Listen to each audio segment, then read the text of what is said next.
Chers fidèles, voici 2 livres qui déplaisent à Big Brother. Pour ma sécurité, je suis obligé d'utiliser ce masque et de vous le présenter ainsi, car le Politburo est en pleine activité. Le commissaire politique Touvonov recherche jour et nuit les ennemis du parti. Et après la recherche, c'est la répression. Vous savez que des supérieurs subissent des pressions énormes du commissaire pour qu'ils approuvent des textes écrits par lui. Menzingen, bref, gouverne mal, mais se défend bien. En 1 an, un évêque a été expulsé, plusieurs prêtres ont été chassés, les abbés Pfeiffer, Chazal, Eco, Voigt, Trincado et d'autres. Et plus d'une dizaine sont aujourd'hui sans ministère ou mis au placard. Les abbés Buffet, les abbés Doran, Hensfellner, Faure, Isagir, Ortiz, Pinault, Salnave, Vargas, Zabi et votre serviteur. Alors que faire? Devons-nous nous cacher et nous taire? Mais de quoi devrions-nous avoir honte? De rien. Alors, n'ayons plus peur de crier la vérité sur les toits, car c'est la vérité qui nous rend libres. Faisons comme l'abbé Pivert. Enlevons nos masques, agissons en plein jour, comme des enfants de lumière, tout simplement. Grâce au livre de l'abbé Pivert, on redécouvre à travers 1000 citations, connues ou inconnues de Monseigneur Lefebvre, notre religion en ce qu'elle a d'essentiel. Notre Seigneur est Dieu et roi. Et on comprend mieux alors la nocivité des catholiques libéraux qui trahissent le règne de notre Seigneur Jésus-Christ et leur complicité objective avec les ennemis de la divinité du Christ. Mais étrangement, l'auteur, l'abbé Pivert, au lieu de recevoir les louanges de la maison générale, a reçu des blâmes. Étonnant. Les jugements de Monseigneur Lefebvre gêneraient-ils à ce point Menzingen? Car ce livre est composé à 95% de citations de Monseigneur Lefebvre, présentées par l'abbé Pivert. Le Politburo voudrait-il censurer certaines paroles de Monseigneur Lefebvre? Celle-ci, par exemple. En 1975, Monseigneur Lefebvre disait « Mais que reste-t-il d'intact de l'Église préconciliaire ? C'est le plus grand service que nous pouvons rendre à l'Église catholique que de refuser l'Église réformée et libérale. » En 1976, je vous le dis, mes bien chers frères, ce qu'a fait la Révolution n'est rien à côté de ce qu'a fait le Concile Vatican II. Rien. En 1978, nous n'avons pas peur de dire que cet œcuménisme vient tout droit des officines secrètes de la franc-maçonnerie. Et en 1988, c'est une nécessité absolue d'étudier le libéralisme et de bien le comprendre. Et je pense que beaucoup de ceux qui nous ont quittés pour rejoindre Rome, soi-disant, n'ont pas compris ce qu'était le libéralisme et comment les autorités romaines, depuis le Concile, sont infestées de ces erreurs. Et enfin, en 91, Monseigneur Lefebvre disait « L'instauration de cette Église conciliaire, imbue des principes de 89, des principes maçonniques, vis-à-vis de la religion et des religions, vis-à-vis de la société civile, c'est une imposture inspirée par l'enfer pour la destruction de la religion. » C'est clair. Grâce au travail de l'abbé Pivert, on comprend que c'est cette foi de Monseigneur Lefebvre dans le Christ roi et son amour héroïque pour cette vérité transcendante qui ont protégé la tradition des pièges de la Rome moderniste. En effet, de 1971 à 1988, Monseigneur Lefebvre avait espéré pouvoir concilier la proclamation et la défense de cette foi avec un accord pratique sous la Rome officielle et libérale. Mais en 1988, il a compris que c'était illusoire. Il avouera lui-même que le jugement de certains fidèles avertis avait été juste. Ces démarches avec Rome étaient dangereuses et une perte de temps. Il dira « Je crois pouvoir dire que je suis allé plus loin même que je n'aurais dû aller. Puis de 1988 à 1991, Monseigneur Lefebvre a tiré les leçons du passé pour faire le bilan et prévoir l'avenir. Avec deux grands points. Le premier point, il dit qu'il posera maintenant les conditions au niveau doctrinal avec des rétractations des erreurs libérales. Sinon, il n'y aura pas de discussion. Il ne parle même pas d'accord. C'est une condition pour discuter la rétractation des erreurs libérales de Vatican II. Et deuxième point, Monseigneur Lefebvre disait très clairement que nous sommes maintenant face à une nouvelle religion. Ils n'ont plus la foi dans le surnaturel. L'Église officielle est dirigée par des principes qui ne sont plus catholiques. On remplace la religion par une autre religion. C'est à cela que nous assistons actuellement, dira Monseigneur Lefebvre, aux séminaristes d'Écône en 1991. Malheureusement, après la mort de Monseigneur Lefebvre, des confrères et des supérieurs majeurs n'ont pas voulu ou n'ont pas eu le courage héroïque de notre fondateur pour continuer cette ligne. Et peu à peu, ils ont voulu entraîner la tradition dans un accord pratique en mettant la doctrine et les erreurs libérales entre parenthèses pour reprendre une expression chère à l'abbé Laurence lors d'une conférence à Saint-Malo en 2011. En 2006, la partie saine de la fraternité avait stoppé cette politique infidèle. Et on grava alors dans le marbre le jugement de Monseigneur Lefebvre face à l'apostasie apocalyptique. Pas d'accord pratique sans accord doctrinal, ou autrement dit, pas d'accord pratique avant une conversion de Rome, conversion qui sera publique, évidente, manifeste, et qui se concrétisera par la condamnation des erreurs libérales, comme l'ont fait tous les papes d'avant Vatican II. Malheureusement, en 2012, Monseigneur Fellé, motu proprio, a mis à la poubelle ce principe. Il a tenté une impossible réconciliation, d'où le titre de notre livre. La réconciliation des inconciliables est en effet impossible. On assistera soit à une conversion de Rome, soit à une trahison de la fraternité. C'est depuis ce moment que la fraternité a perdu son unité et que plus rien ne va. Le Seigneur Fellé a abusé de son autorité en cherchant à nous mettre sous la puissance de l'Église officielle, alors que tous les signes montraient qu'elle était non pas convertie au Christ roi, mais bien opposée à son règne. Ces problèmes, s'ils ont éclaté en public récemment, ne sont pas nés un beau jour de juin 2012. Cette folle opération suicide a été le fruit d'une longue préparation et d'un intense désir de certains membres de la fraternité. Ce livre vous montrera comment tout a commencé avec le pèlerinage de la fraternité Saint-Pédis pour le jubilé de l'an 2000. Cette année-là, Monseigneur Fellé avait accordé un interview à 30 Giorni, un journal italien, où il disait que si le pape l'appelle, eh bien lui, il court. C'est certain, par obéissance filiale à l'égard du chef de l'Église. Et dans cette réponse se trouvent contenus en germe tous les événements qui vont se succéder au cours des 10 années suivantes. Dans cet entretien, Monseigneur Fellé avouait aussi qu'il fallait être réaliste, que Rome ne pourra jamais dire « nous nous sommes trompés avec le Concile Vatican II », mais que le Vatican sera toujours capable, selon Monseigneur Fellé, de trouver la formule qui convient pour s'arranger, qu'il ne sera pas nécessaire de dire quelles sont les erreurs de la nouvelle messe. Il sera suffisant, disait en l'an 2000 Monseigneur Fellé, il sera suffisant de concéder aux prêtres qui le désirent la possibilité de célébrer la messe avec le rite qu'ils préfèrent. Donc une simple préférence.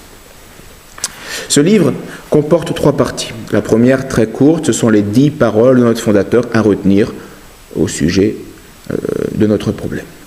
La deuxième partie, c'est un memento chronologique, synthétique, de documents officiels de Rome, de la fraternité, des années 2000-2012, qui prennent tout leur éclairage grâce aux événements récents. Et la troisième partie concerne les textes historiques de la période 2012-2013. Certains sont inédits, d'autres ont été mis sur Internet. Mais il fallait se les remettre devant les yeux, car ils étaient très importants, ou soit trop méconnus. car le mouvement sur l'Internet va beaucoup trop vite pour l'intelligence. Ces documents de qualité sont atemporels. Ils doivent nourrir notre intelligence et nous aider par une vie contemplative et amoureuse de la vérité à une plus grande union à Dieu. Ce livre nous rappellera, car qui s'en souvient, comment en l'an 2000, le cardinal Hoyos parlait déjà de la fraternité comme une société de vie apostolique avec un rite spécial. Il parlait du protocole de Ratzinger et de Monseigneur Lefebvre et de la levée de l'excommunication. En 2001, il faut se souvenir que le Conseil général a donné son accord aux négociations, en posant seulement 2 conditions préalables. Mais peu de temps après, Monseigneur Felet précisa publiquement: il ne s'agissait pas, à proprement parler, comme on l'a écrit ici ou là, de conditions préalables. Un catholique ne peut pas soumettre Rome à des conditions. Voilà quel était l'esprit de Monseigneur Felet en 2001.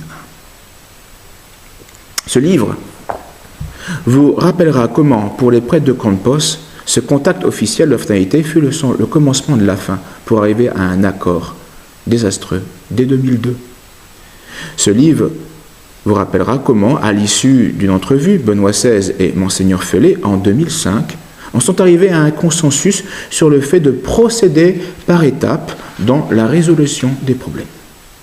Comment, en 2007, Monseigneur Felet a édulcoré, en parlant de subtile et maladroite distinction, l'ambiguïté blasphématoire et démoniaque du motu proprio de Benoît XVI, qui parle de formes ordinaires et extraordinaires d'un même rite pour parler de la messe bâtarde et de la messe tridentine. En réalité, dès 2002, lors d'une conférence à Kansas City, Monseigneur Felet pensait que la loi générale de l'Église, c'est la nouvelle messe. Et il demandait uniquement que l'ancienne messe soit aussi la loi générale. Aussi.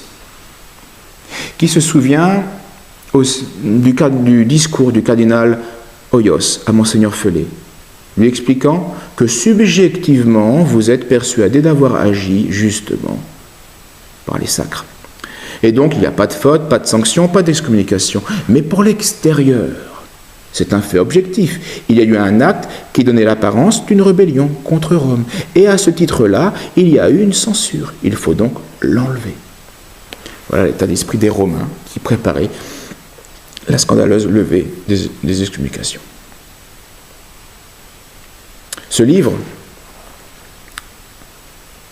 vous rappellera qu'en janvier 2009, le cardinal Hoyos confiait à la presse italienne: une chose est sûre, la pleine communion arrivera. Dans nos conversations, Monseigneur Felet a reconnu le Concile Vatican II. Il l'a reconnu théologiquement. Théologiquement. Ne reste que quelques difficultés. C'était en 2009. Ce qui explique la manipulation des communiqués faite par la Maison Générale en 2009 au sujet de la levée de l'excommunication. Monseigneur Felet avait écrit à Hoyos: nous acceptons et faisons nôtre tous les conciles jusqu'à Vatican II. Et on nous a fait croire qu'en réalité, il avait écrit: nous acceptons et faisons nôtre tous les conciles jusqu'à Vatican I. Point. Mais un moderne bien informé a tout de suite écrit sur un blog du Vatican que la première version était la vraie et que la seconde version n'était qu'une traduction à l'usage de l'opinion interne de la fraternité Saint-Pie, etc., etc. Je vous laisse découvrir le reste. Et on arrive ainsi au 13 juin 2012. Monseigneur Felet était prêt à signer avec Rome un accord sur la base de sa lettre, où il fallait dire en même temps qu'on était d'accord et pas d'accord. Ce qui s'appelle, en philosophie, nier le principe de non-contradiction. C'est un autre sujet. Or, cette lettre est aujourd'hui connue. On sait que Monseigneur Felet a pensé l'impensable. Nul ne pouvait imaginer qu'un prêtre formé à Écône, qu'un évêque sacré par Monseigneur Lefebvre, puisse arriver à penser ce qu'il a écrit. Et Monseigneur Felet, aujourd'hui, ne regrette rien, si ce n'est le contexte actuel de la fraternité qui l'a empêché de signer. Enfin, n'oublions pas que le dernier document officiel sur les rapports entre Rome et la fraternité, c'est celui de la déclaration de la commission Ecclesia Dei du Vatican du 27 octobre 2012, qui dit que dans sa dernière correspondance du 6 septembre 2012, la fraternité sacerdotale Saint-Pédis, donc Monseigneur Fellet, a fait savoir qu'elle avait besoin d'un temps supplémentaire de réflexion et d'étude pour préparer sa réponse aux dernières propositions du Saint-Siège. Aujourd'hui, disait le Vatican, le Saint-Siège attend la réponse officielle des supérieurs de la fraternité à 2 documents. Après 30 ans de séparation, il est compréhensible qu'il faille du temps pour assimiler la substance des développements récents. On en est là. Certains diront, mais Monseigneur Fellet n'a rien signé, donc il n'y a plus de problème. Réponse.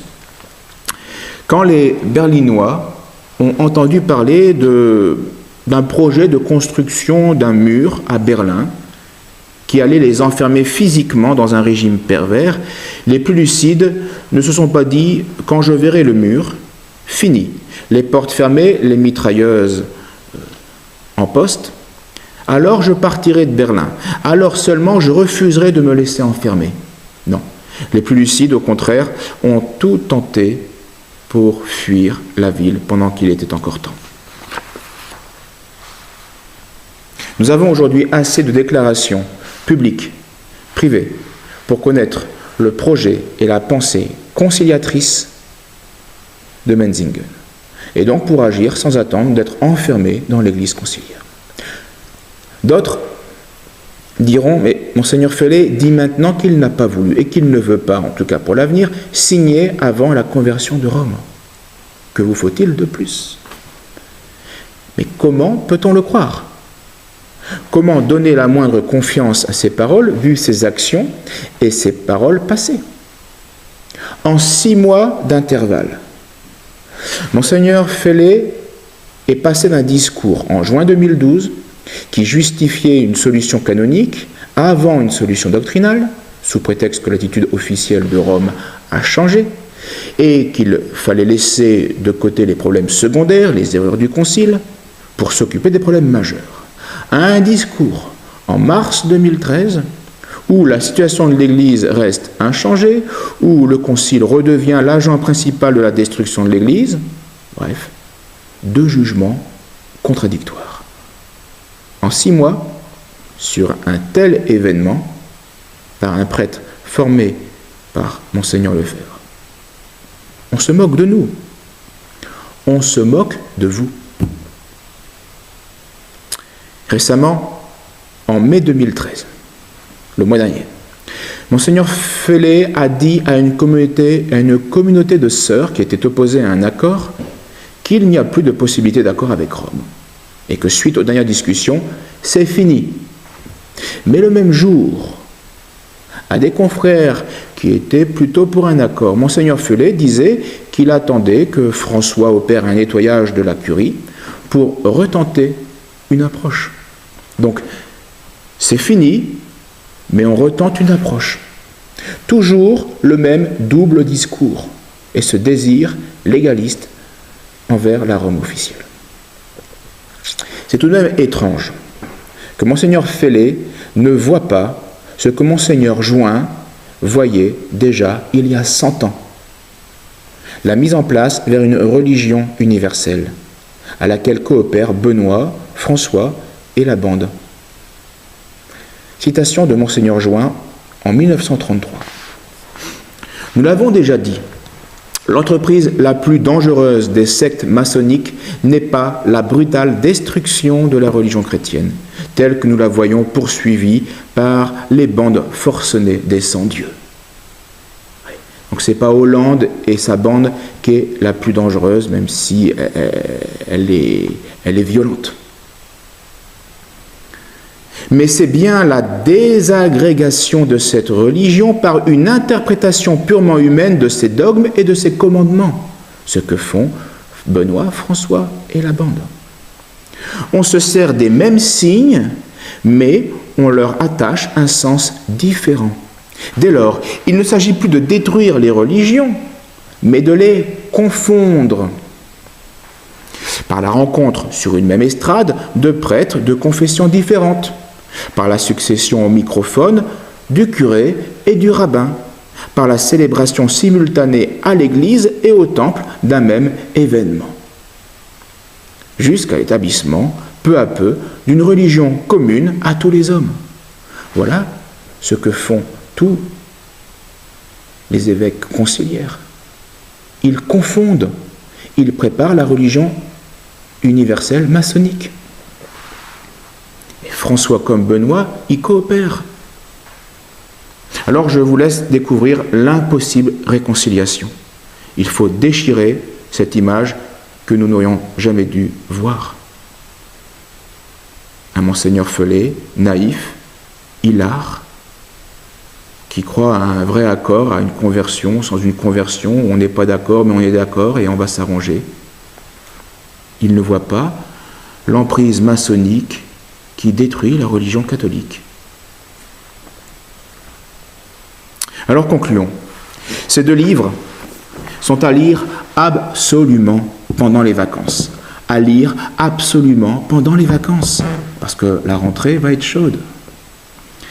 Et il faut les faire circuler autour de vous pour faire sortir de cette torpeur mortelle notre petit monde catholique, les prêtres, les religieuses, les fidèles, vos amis, des religieuses qui ne sont au courant de rien, qui ne savent pas ce qui a été dit par Monseigneur Felet, qui ne savent plus ce que Monseigneur Lefebvre nous enseignait. Il faut se remémorer, relire cela, l'imprégner et en vivre. Donc, nos rapports avec Rome, c'est à commander au Moulin du Pain, 22 € pour 360 pages, une merveille, une merveille. Donc, texte de Monseigneur Lefebvre présenté par l'abbé Pivert, et l'impossible réconciliation à commander aux éditions Sainte Jeanne d'Arc, 16 € pour 170 pages. Voilà. Écrit par votre serviteur avec une préface de Monseigneur Williamson. Et comme disait un bon père au séminaire, nous sommes l'Église militante et non pas l'Église dormante. Comme nous disait Monseigneur Lefebvre, et comme il nous le dit encore du haut du ciel, vous vivez à une époque où il faut être des héros ou rien. Vous avez le choix, ou abandonner le combat, ou combattre en héros. Voilà. Prions bien, Monseigneur, pour qu'il nous vienne en aide, que Dieu nous vienne en aide, que Marie, l'Immaculée, nous protège, que la gloire soit rendue pour tous les siècles au Père, au Fils et au Saint-Esprit. Merci et bonne lecture.